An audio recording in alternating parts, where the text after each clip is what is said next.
Nous nous rendons dans l'épisode 32 de notre série Madame Monsieur.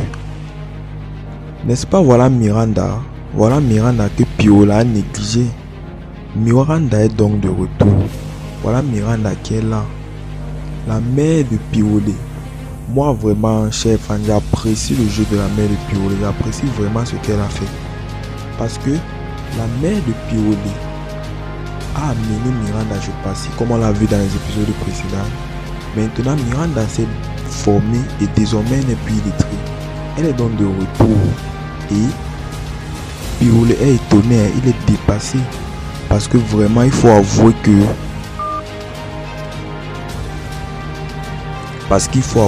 elle est vraiment resplendissante. Piolé va donc demander à sa mère que... Mais maman, qu'est-ce qui se passe? Sa mère va donc lui dire que elle a été obligée de faire intervenir son beau-frère pour aller chercher Miranda. Piolé se fâche donc, il cravate son beau-frère et lui dit que il espère qu'il n'y a rien eu entre eux. Sa mère lui fait donc comprendre que non, Miranda était là depuis et que Miranda garde bel et bien toujours son enfant. Il demande à Miranda de le confirmer cette nouvelle. Elle dit donc que bien évidemment, elle a toujours l'enfant de Piolé dans son ventre. Il est donc très content de voir Miranda. Voilà quelqu'un, il chassait Miranda parce qu'il disait qu'elle était villageoise. Maintenant, ses yeux brillent quand il voit Miranda. Il est fier comme si il l'aimait depuis le départ. De l'autre côté, Ekwala, le bandit là, le malhonnête Ekwala, qui a confisqué l'acte de naissance de Priska. Il est assis chez lui et les policiers débarquent pour récupérer l'acte de naissance de Priska parce que Passy a porté plainte contre lui et a envoyé qu'on récupère l'acte de naissance de Priska. Il va donc dire que l'acte n'est pas à lui. Après insistance, il va avouer que l'acte est à lui mais qu'il ne veut pas remettre parce que Priska est sa fiancée et que il a promis de l'amener en Europe et qu'il va le faire. Le policier dit donc que il faut remettre l'acte parce que si tu ne remets pas, on va t'amener. Le bandit là est assis, il ne fait que rire. Quand le policier décide donc de mettre les menottes, c'est là où il se ressaisit et décide d'aller prendre l'acte. Si vous voyez même là où il a mis l'acte là, vous allez être très étonné. Il a emballé l'acte de naissance de l'enfant là comme c'était le chiffon. Il ne sait même pas. Un bandit comme ça là, vraiment l'homme noir est méchant. L'homme noir est méchant. Le voilà maintenant, après avoir profité de Priska, il veut maintenant soudoyer le policier pour que le policier l'aide à reconquérir Passy. Heureusement que le collègue du policier était là. Il a dit que nous ne sommes pas là pour ça, pardon. C'est là où les policiers partent et malhonnête reste chez lui. Nous sommes tous au courant que il y a une guerre pas possible dans la société d'Mbaga et compagnie. D'un côté on a Monsieur Mbaga, de l'autre côté on a Bill. Voilà dans le couple de Alice, la fille de Mbaga. Son mari veut voter pour Bill parce que bien évidemment Bill n'a pas tort, mais la fille fait mettre le cœur et veut plutôt voter pour son père parce qu'elle ne peut pas laisser son père et voter pour Bill. Voilà donc que son mari s'en va donc voir Monsieur Mbaga parce que Monsieur Mbaga a appelé à le voir. Il arrive et salue Monsieur Mbaga. Mais bizarrement, Monsieur Mbaga ne veut pas entendre ses salutations et lui demande plutôt de s'asseoir. Lorsqu'ils engagent la conversation, Monsieur Mbaga lui fait comprendre ceci. Tu es bel et bien au courant qu'il y aura vote dans la société et désormais tu es membre de la société. Si tu t'engages à voter contre moi dans cette société, je vais te nuire à jamais. Il dit donc que il doit voter pour Bill parce que Bill n'a pas du tout tort. Monsieur Mbaga le menace donc en lui disant que si il essaye de voter pour Bill, il va le virer. Celui-ci va donc céder aux menaces. Je ne sais pas moi s'il va voter pour Bill ou s'il va voter pour Monsieur Mbaga. Il s'est lui seulement levé et il a dit à Monsieur Mbaga que le Saint-Esprit couvre cette maison. Il est parti. Après que Kim ait découvert que Carl est le fils de Austin, Cela veut dire donc que ça a cuit du côté de Paul. Ça a cuit au point où Austin a porté plainte. La police est venue chercher Paul. Le voilà donc au commissariat à l'interrogatoire. Il se retrouve donc face à l'inspecteur. On lui demande donc si effectivement il a soudoyé le docteur pour fausser les tests ADN. Il continue de dire non. Et pourtant nous tous, nous avons vu dans les épisodes précédents que vrai, Paul a soudoyé le docteur pour qu'on fausse les tests et pour que on montre là-bas que Carl est son fils. Et pourtant ce n'est pas son fils. L'inspecteur va donc demander à ce qu'on appelle le laborantin, pour que le laborantin vienne justifier ses propos. Lorsque le laborantin va donc venir, il va donc dire qu'avec insistance que Paul l'a soudoyé.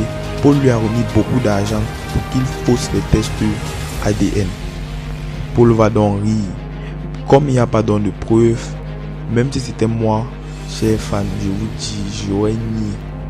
Il va donc nier qu'il n'a jamais donné l'argent au laborantin. Pourtant, il a donné l'argent. Il va donc nier. Et la police, comme ce n'est que normal, la police va se mettre du côté de Paul, puisque le laborantin n'a aucune preuve. Et on va donc demander à ce qu'on le ramène en cellule. L'affaire tellement grave va donc être portée chez le commissaire. Parce que je ne comprends pas comment un être humain peut mentir comme ça. Paul dit lui que il n'a pas donné l'argent. Il se justifie en disant que comment il pourrait donner l'argent à un docteur sans prendre une garantie que le travail va marcher. Et il dit que comment aurait-il su que Austin devait revenir dans le même hôpital. Le laborantin dit que parce que leur hôpital, leur laboratoire est le plus réputé de la ville. Donc Paul était sûr et il a conseillé à son frère, à son ami Austin de venir dans ce laboratoire parce qu'il savait que c'est là-bas qu'il avait faussé. Mais maintenant, face à la loi, il nie, il manque que ce n'est pas lui. Face à la loi, le commissaire va donc trancher le litige à sa façon. Le commissaire va donc demander à ce qu'on fasse rentrer Paul parce que le laborantin n'a aucune preuve et on ne peut pas garder Paul sans preuve. Par contre, le laborantin de son côté a déjà avoué que effectivement il a faussé les tests ADN. Donc on a le droit de le garder et il va être déféré en prison. Chez le commissaire demande donc qu'on fasse rentrer Paul et qu'on amène donc le laborantin chez le procureur. Vous savez donc tous que Ndongo a reçu l'argent du laborantin. Donc, il ne peut que se mettre du côté du laborantin face au commissaire. Il va donc demander au commissaire que le commissaire n'amène pas le laborantin chez le procureur et que le commissaire continue de garder Paul parce que Paul est un gars malin et ce qu'il est en train de dire depuis là, ce n'est que du mensonge. Mais le commissaire ne va pas s'en prendre rien qu'au propos de Ndongo. Elle va aussi regarder le côté de la loi. Sans preuve, on ne peut pas garder un détenu. Donc, il faut que Paul rentre. Lorsqu'on veut donc amener le laborantin chez le procureur, il va donc réclamer son argent en haute voix chez l'inspecteur Ndongo. L'inspecteur Ndongo va donc se mettre en grondant en disant qu'il n'a rien reçu du laborantin. Le laborantin va insister. Et ensuite, le commissaire va donc demander que tout le monde sorte, sauf Ndongo. Elle va donc demander à Ndongo pour une dernière fois si vraiment il a reçu l'argent du laborantin. Il va dire non. Elle va donc sortir de son tiroir un enregistrement qui prouve que Ndongo a reçu l'argent du laborantin. Vraiment, il a eu honte. Il a eu une grosse honte parce que le commissaire l'a copieusement insulté et l'a chassé d'aller chercher l'argent et de venir remettre au laborantin. Il remet dans l'argent du laborantin. Ensuite, il regagne son poste et le laborantin s'en va chez le procureur avec IP Bob. Vous allez sans doute vous demander comment est-ce que le commissaire a eu les enregistrements. Là où IP Ndongo prend l'argent, c'est IP Bob qui a mis son téléphone sous la table de IP Ndongo pour prouver au commissaire que Ipedongo a l'habitude de prendre l'argent des clients qui viennent porter plainte au commissariat. Voilà donc Pirolet. Pirolet est dépassé. Quand il voit Miranda, il est dépassé. Parce que la façon qu'il a sous-estimé l'enfant là, Dieu seul connaît. Pirolet est dépassé. Il regarde Miranda, il sourit seul. Il est à table avec Miranda et sa maman. Quand subitement, tout le monde s'est déjà servi. Lui, il est là, il n'arrive même pas à se servir, il n'arrive pas à manger. Parce qu'il voit comment Miranda a changé, elle est devenue toute belle. Et lorsqu'il veut se servir, par courtoisie, Miranda se lève et sert Pirolet.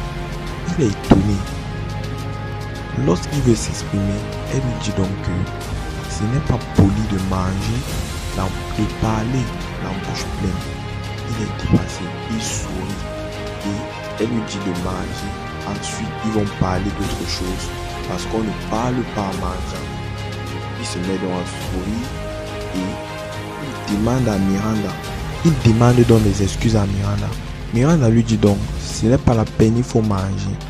Il n'a même pas l'envie de manger. Miranda lui dit donc, mais pourquoi tu ne manges pas? Il dit qu'il est ébloui. Elle lui dit par quoi? Il dit, par ta beauté. La mère est étonnée, tout le monde est étonné. Même Miranda elle-même est étonnée. Même la beauté elle-même est étonnée.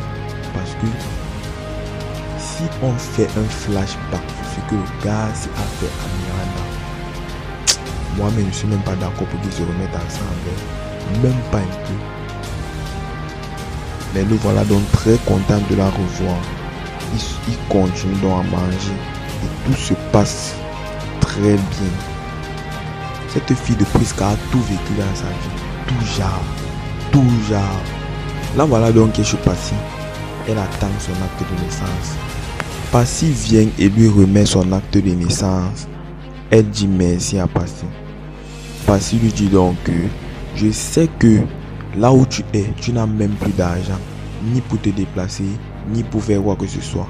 Elle dit donc que bien évidemment, elle n'a plus rien sur elle. Rien. Passy lui remet donc 30 000 pour qu'elle voyage au moins avec et arrive au village. Elle remercie donc Passy et se lève. Lorsqu'elle est en train de s'en aller, je ne sais pas ce qui a pris à celle-là, parce que même si c'était moi Passy, je ne peux même plus l'accepter à la maison. Je ne peux même plus. Elle se retourne donc et se met à genoux. Elle supplie Passy que vraiment elle veut retourner travailler avec elle et qu'elle regrette tout ce qu'elle a eu à faire avec Ekwala et que surtout elle a appris de ses erreurs. Elle dit qu'elle a appris de ses erreurs. Avoir le gros cœur n'est pas une erreur. Moi je dis, avoir le gros cœur n'est pas une erreur. Elle dit donc qu'elle a appris de ses erreurs et que elle a eu des longues, elle reconnaît qu'elle a eu des longues et elle promet de changer. Passy la repousse donc en disant que je t'ai pardonné depuis. Il n'y a pas de problème à ça. Mais tu as appris tes erreurs, tu as changé. Mais ton changement, c'est mieux de l'appliquer ailleurs parce qu'avec moi, tu ne peux plus travailler. Tout ce que Miranda avait, ce n'était que ses yeux pour pleurer. Elle ne fait que pleurer et avec aucun choix, elle décide de s'en aller. Je ne sais même pas si elle est rentrée au village. On va voir ça dans l'épisode qui arrive demain là. La réunion se poursuit donc dans la société d'Embaga et compagnie. Voici donc les résultats suivants. Les résultats qui montrent si Bill va rester dans la société ou alors il va partir. Parce que tout le monde avait le droit de voter contre Bill ou pour Bill. Voici donc les résultats. 30 personnes dans la société ont voté neutre. Même si c'était moi, ils votaient neutre. Parce que dans ce genre de situation vraiment très bizarre, 45 personnes ont voté pour la destitution de Bill. 50 personnes ont voté pour que Bill reste. Ok. Puisque personne des camps n'a eu la majorité absolue, la décision va donc revenir au conseil d'administration pour décider si Bill va rester ou alors il va partir. C'est bizarre, c'est très bizarre ce que M. Mbaga fait à son fils. Et lui, il n'a pas de stress. Il est souriant. Je ne sais même pas pourquoi. Je ne sais vraiment pas pourquoi. On va donc demander à tous les autres employés de sortir et de laisser le conseil d'administration en salle. Le conseil d'administration va donc décider ceci. Seuls les actionnaires de la société auront le droit de voter et ils sont 3. Monsieur Mbaga, Madame Kati et Monsieur Camden. Monsieur Mbaga, qui est pour la destitution de son fils Bill. Kati aussi, qui est pour qu'on garde Bill. Puisque les deux camps reviennent à Mbaga et Kati, la dernière décision revient donc à Camden. On va donc donner le temps à Camden de prendre la décision pour dire si Bill doit rester dans la société ou il doit partir. C'est-à-dire s'il prend le parti de Kati ou alors celui de Mbaga. Il va donc dire que il prend le parti de Mbaga. Et il va donc dire comme ça, pourtant il avait promis à Kati, il a promis à Kati qu'il devait prendre son parti. Après que Kati lui a expliqué que Mbaga ne veut pas faire partie Bill pour l'argent que Bill a pris, mais plutôt parce qu'il se discute de la femme. Le voilà, il vient de décevoir Kati. Kati est très étonné, mais Mbaga, il ne peut que jubiler sa victoire. Malgré que ce qu'il fait à son fils là, c'est vraiment bizarre. Après la réunion, Kati s'en va donc voir Camden pour dire à Camden que comment est-ce que tu peux me confirmer que bien évidemment tu vas être de mon côté et le moment venu tu me déçois. Camden lui dit donc que vraiment il a été bref parce que il a ses actions dans cette société et ce que Bill a fait, Bill est parti avec l'argent. Il ne pourra pas mélanger histoire de famille et histoire d'argent. Lui il est juste là pour ses bénéfices et il a un peu raison. Il a raison. Je ne sais pas ce que les histoires de famille viennent faire au bureau. Kati va donc lui dire que vraiment c'est méchant ce qu'il a fait. Il va donc dire que c'est en ce qui concerne les femmes, il ne trouve pas ça méchant parce que lui-même aime bien les femmes. Il aime bien les femmes. Il se met donc à expliquer à Kati que les vieux pères comme lui et Mbaga ont besoin de la chair fraîche. Ont besoin d'une chair fraîche. Comme les ordinateurs ont besoin des mises à jour. Et pour les hommes, la mise à jour, ce sont des jeunes filles. Kati va donc essayer de le séduire en croyant que c'est un moyen adéquat pour qu'il change d'avis et pour qu'il fasse revenir Bill. Mais il ne va pas tomber en ça. Kati ne l'intéresse peut-être pas et ça se voit même. Il dit qu'il veut la chair fraîche et Kati est vieille. Le couple est de nouveau parfait du côté de Austin et Kim. Austin rentre dans du travail et trouve sa femme Kim à la maison. Les salutations, les bisous, bébé, comment tu as été la journée et tout. Il va donc dire à sa femme qu'il aimerait qu'elle revienne travailler avec lui au bureau. Elle va donc accepter et dit plutôt à Austin que j'accepte de venir travailler avec toi au bureau, mais sache que ça ne sera pas pour longtemps. Il est donc bizarrement étonné et demande que mais pourquoi ça ne sera pas pour longtemps? Avec un grand sourire, elle lui informe que elle est désormais encore enceinte de lui. Elle va donc lui donner les résultats du test qu'elle a fait en disant qu'elle a eu un retard de 6 jours, ce qui l'a donc poussé à aller faire le test. Il va donc vérifier et sauter de joie. Il est très content d'être un nouveau papa, surtout avec la femme qu'il aime, Kim. L'enfant la plus bête du Pahaloko, comme vous entendez les choses là. Béa est dans de sérieux drames. Elle est finie, c'est fini pour elle. Pahaloko est revenu du village pour chercher sa fille Béa en ville. Il est donc allé chez Sophie pour attendre Sophie à domicile. Sophie va donc rentrer. Il va demander à Sophie où est-ce que sa fille se trouve. Sophie elle-même ne connaît pas parce que Béa est revenue du village. Elle était chez Sophie un moment. Après, elle a décidé de partir en disant que Simon l'appelle et qu'elle fait confiance à Simon parce que Simon ne peut pas la bloquer. Ok, elle est donc partie. Voilà donc Simon qui l'a bloqué. Simon l'a séquestré. Simon a pris ses puces. Donc là où elle est là, elle ne peut plus sortir. Soit elle remet les 4 millions, soit elle accepte que Simon l'enseigne tout. Par alors qu'on va donc dire à sa fille Sophie que il faut que ma fille rentre. Par alors qu'on est vraiment en larmes, il est dépassé. Il va même aller jusqu'à dire que c'est sûr que Simon a tué sa fille. Non. Sophie n'accepte pas que sa fille soit morte parce qu'elle est en train de dire que du moment où on n'a pas encore vu le corps, c'est qu'elle n'est pas morte, elle est là.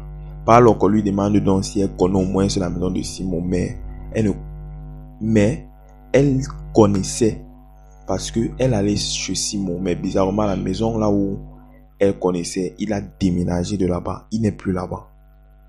Par alors qu'on va nous proposer donc de faire appel aux forces de l'ordre, mais Sophie était déjà au commissariat et je ne sais pas si elle a géré, mais d'après l'épisode d'aujourd'hui, elle est allée et les problèmes qu'il y avait au commissariat là, ça a empêché qu'on la reçoive parce que Ipendongo est vraiment dans les nerfs.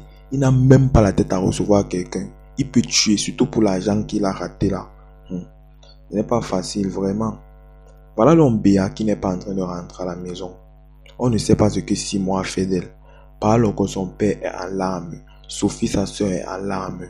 Retrouvons-nous donc dans le prochain épisode pour savoir si Béa va rentrer, si Bill va trouver autre chose à faire ou alors il va trouver une façon de regagner la société, si Paul va être découvert et si on va savoir que, et bien évidemment, il avait sudoyé le laborantin pour changer les résultats.